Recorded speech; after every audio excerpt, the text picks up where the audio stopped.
Hey, my bold fans, welcome back to the channel. And you know, I do these standalone videos from time to time. And recently, I did a video for the Young and the Restless called Genoa City Blues, Why Fans Are Fed Up with the depressing storylines. How I talked about the different storylines back to back to back to back on mental health issues and gave my commentary on that. Well, bold, it's its turn now. And what I'm finding is a lot of holes, and I just call it downright gaslighting with many of the storylines that we've been dealing with since the beginning of the year. So you know what? I'm going to do a deep dive and unpack this with you. We're going to talk about it, but before we do, make sure you're subscribed to this channel for more videos like this. So without any further ado, let's go ahead and break all of this down about all of the gaslighting storylines that we had so far. So if you all remember back in the month of March going into April of this year, we had the whole Sheila sugar storyline, and they made this big to-do with, we thought was, well, a lot of us thought that it was Sheila Carter breaking into the Cliff House and Steffi stabbing her in the heart where she bled out. And it gave us this whole thing behind the scenes where we even heard some of the actors and actresses saying that, oh yeah, Kimberly Brown is done. Yeah, well, when everybody started talking about the sugar storyline, that's a possibility because she had a doppelganger out there. It was so interesting that all of a sudden, even though it was in different other talk shows and things, that it was done for the Sheila storyline. Well, unfortunately, it was not. And I guess Belle does not want to get rid of Sheila Carter, now known as Sheila Sharp, where she was now found in May of 2024. They made that whole spiel about the fact that Sheila was done. Now, of course, us as the audience, we kept throwing out sugar, And sure enough, I'm wondering if it was a situation where they were actually done with Sheila Carter. And because they knew the fans, the super sleuths that we are, we would have figured out other ways to have Sheila back. And unfortunately, it seems like they gaslit us on this one because they made rounds in the news circuit saying how, oh no, Sheila Carter's done, the actress is done. And even the actress herself said, you know what, I didn't know they were going to ask me to come back. So maybe she didn't. I can't say either or, but I'm telling you, they tried to make this big old thing, this scene at the end of March, only 2 months later, to get Sheila back. Not only Sheila Carter back, but now Sheila Sharp being married to Deacon. Next up, we had this other weird quick storyline, and I entitled it Ivy Here Today, Gone Tomorrow, because they made a big to-do of her coming back, and we were excited. We were wondering what storyline she was going to have. Maybe that would have gave a little competition with the ladies that were currently on screen, and we actually saw her interact with Liam. Yes, little puke waffle boy Liam, as I always call him. And what did we get? We got an intimate moment with them over at Il Giardino where she planted a kiss on him, and he was kind of like taken aback. Now, he had been chasing after Steffi for a while, especially since last year after that kiss. But Ivy shows up putting all her cards on the table. Some folks were calling her desperate. And she planted a kiss on him only to be interrupted by Steffi, if you guys remember, hauling Liam away from Ivy. And poof, Ivy was gone. We didn't see her anymore. And we was like, wait a minute. You only had her come in for 1, maybe 2 episodes, and then she was gone? Now, I know she did the Barbie thing. She was here in the States for that because she's an Australian actress. However, yeah, I thought they would have gave us a little bit more. Maybe she didn't have the time, but I find that really weird just to throw her in for 1.5 days only to give a kiss to Liam for Steffi to get kind of jealous and pull him away when she supposedly had something else to do. But at the end of the day, none of that made sense. So we go back to mid-March of 2024 where we see Thomas proposing for the last and final time to Hope Logan. Now, the interesting thing about this is, of course, she said no. She said she need more time because she was still mourning her divorce. And of course, at the 11th hour, she finally said that she loved him, but it was a day late and $1 short. And Thomas was like, I'm out, I'm gone. Not only am I leaving the line, but I'm leaving the company and I'm leaving the country and I'm headed off to Paris.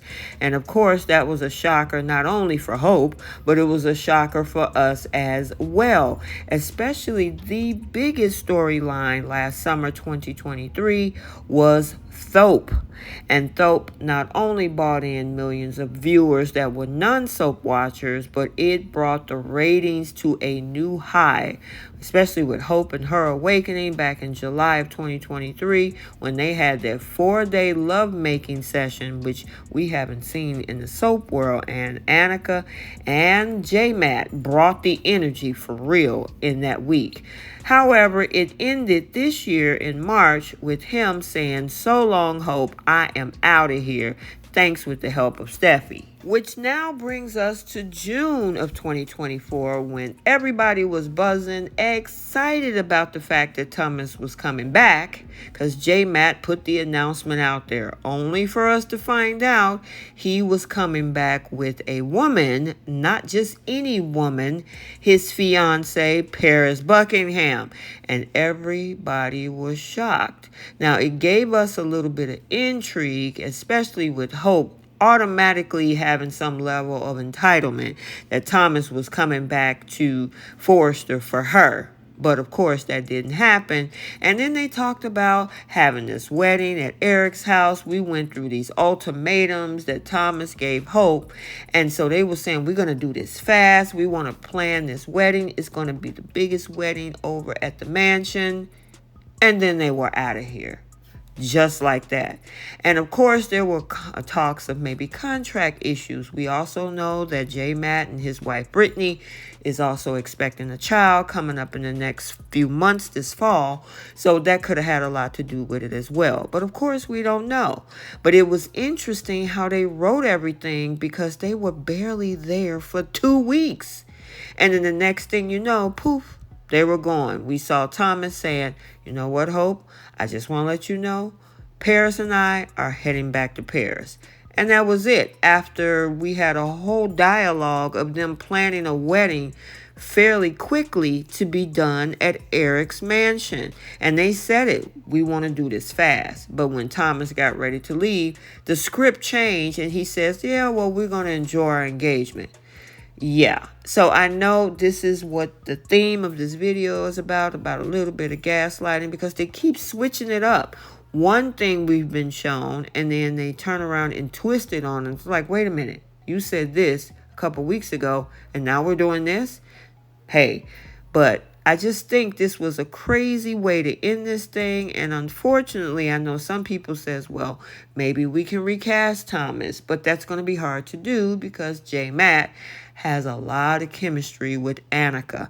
And so to make that work, yeah, it's going to be pretty next to impossible to bring that kind of energy because whoever stepped in Thomas's shoes, if they were to recast him, they got some big shoes to fill if they're going to put him back with Hope. But there's another issue now that Thomas is not on screen or he's gone back to Paris, and that's Finn. We had her spiraling down from not having Thomas in her life and what happened and him moving on with another woman. And we also heard dialogue from Taylor in today's episode, if you saw the August 20th episode, how happy Thomas and Douglas and Paris is back in Paris. However, when it comes to Hope, because she doesn't have a man in her life that's devoted to her, like she sees Finn being devoted noted to Steffi, she has been building up feelings for this man. And unfortunately, I gotta say, Finn kind of sort of been helping because he's been so welcoming as a friend. And she decided to take that inch and run with it. At the same time, it's like, okay, you had her stuck on Thomas for the last year, and now you want us to believe that she wants Finn, even though Finn does not want her back. She keep bumping her head up against a brick wall. I mean, what are we doing here with this storyline, writers? It makes no sense unless you're trying to excuse her behavior for some mental health situation, because that's the way it looked like it's going. But somewhere along the line of losing Thomas, we're also losing Hope as well. Now, I'm not saying I'm a Hope fan, a Steffi fan, I'm a Soap fan. But I gotta say, she is definitely spiraling out of control with this situation, and it's about to blow this whole thing sky high over at Forrester for the week of August 19th. So yeah, it's going to be interesting, but I gotta say, they really got these two characters, the biggest couple of 2023. One is in Paris and the other one is spiraling with somebody else's husband. So this takes us back, way back to the beginning of the year, where we had this whole situation with the Nozawas. We got Poppy and Luna coming in because Lee had been on screen with us for a while. We hadn't seen Lee in a while, but now that Poppy and Luna was in town, it started a whole new thing, so much so that Luna and RJ got most of February sweeps. And it took us to the dark side of a slippery slope when it came to the term consent, with those mints, mixing it with alcohol. According to the way the storyline was written, she didn't know who was who. She didn't know where she was. And unfortunately, she was in Zende's bed. Zende thought he had consent, but she couldn't give consent. And it was definitely enough to stir up the fans, so much so that we were a lot of unhappy fans with this storyline, which honestly didn't make any sense. According to the storyline at that time, Luna had just lost her V card to RJ, and then in a matter of a couple days, she ended up in bed with his cousin Zende, which of course caused so much drama within the family and almost having Zende sent off to Forrester, Antarctica by Brooke. Then we had this hinting of a storyline that got everybody talking about the fact that Finn, because there was a paternity test in the air because of the fact that Luna did not at that time know who her father was, and according to Poppy, Bill was not an option back in February. However, they were hinting that Finn could be an option, the way Poppy was lurking around, telling him to be a father figure. We saw her peeping around corners, giving him weird looks. They even talked about these little dance parties that they had when he was in college, and they would play games and all this type of thing. And who knows? We were putting dots together, and I mean, that's on us. But at the same time, everybody was thinking at that time that Finn could be the possible father, especially since it wasn't biological and the age difference wasn't that far apart, especially since he's supposed to be in his late 30s and Luna was supposed to be 20, which puts him around the time when he was in his first year of college. And we talked about this on our live chat, that Poppy probably was about 4 to 5 years older, which caused even more controversy because it looked a little incestuous. And that's one thing about this show, we do get those type of underlying undertones with different scenes and scenarios and storylines over the years. Well, this one was no exception. However, it looked like they decided to drop it. And oh boy, where did they drop it? Back in Bill Spencer's lap. We went from February, where he was no possible option of being the father. Poppy was adamant about it, to fast forwarding to June of this year, where he was now a possibility of being the father. We had this whole thing about a paternity test. put in a box, 2 lines, 1 line, whatever. This was the June 3rd through June 5th episode. Now, the other part of this gaslighting that was going on that we saw in August, where everybody's talking about how Poppy could have tampered with the test. Even Bill was saying it. Luna was saying it. Katie was saying it. Even though if you go back to the June 3rd through 5th episodes, it's specifically, and watch them if you must, I might just link the link of the video in this particular one in the description, so take a look for that. But specifically, if you watch how everything unfolded, Bill, Poppy, Luna was nowhere near that test.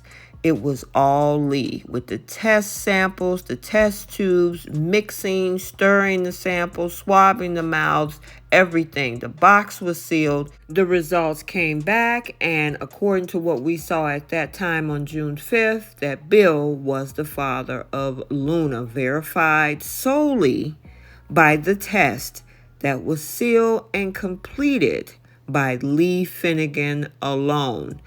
Which now takes us to August, which was part of this summer mystery, which includes the death of Tom and Hollis. And where do they point it to? Poppy, which also mean that they switched the dialogue, because originally what I just talked about with Lee conducting the original test back in June, now Bill, even Luna, and Katie are now saying Poppy tampered with the test.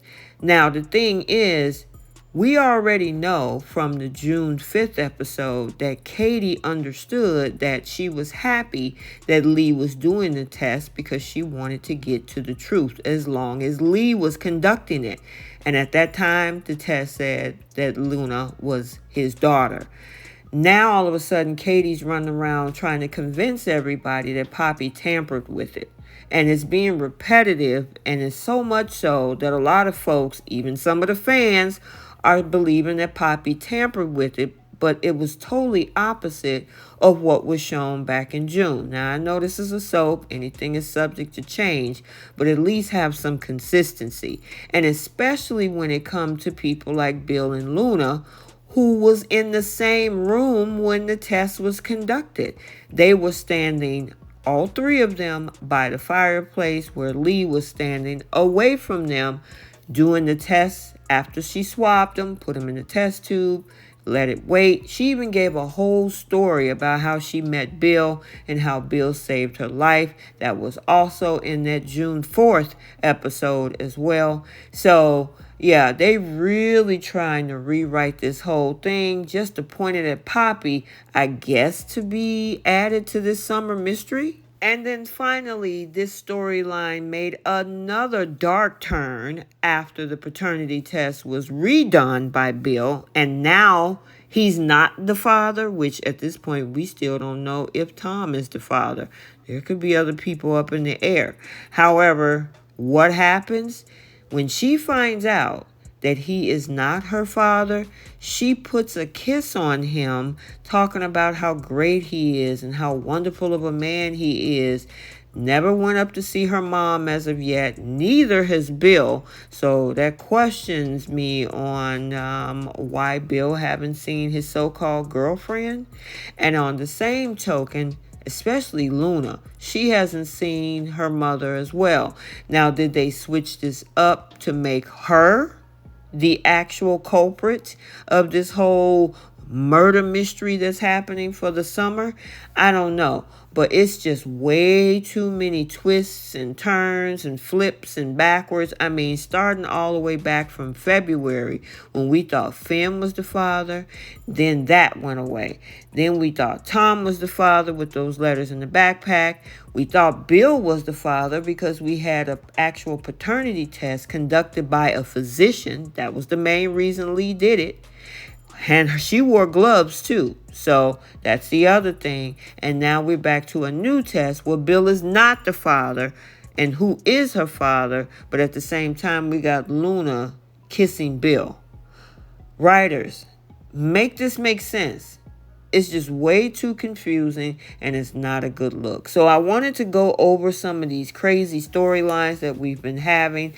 Yeah, it's going to be interesting to see what happens as we go into the fall and what happens for 2025. That's going to be a very interesting question in regards to that. So let me know your thoughts. Okay, my soapies, there you have it. What say you with these storylines that we've been having on The Bold and the Beautiful this past year? Everything from Sheila Sugar to this whole thing with the turnabout proposals. We also have the one-hit wonder when it comes with Ivy, and then this whole thing with Luna being lost in the sauce with these whole crazy storylines going all the way back from February to now where we stand in August. Make sure you like, comment, and subscribe. Turn on your notifications so you're notified every time a video is posted. And until the next one, I am T from Soap Corner Talk. We will see you soon. Bye, Soapies.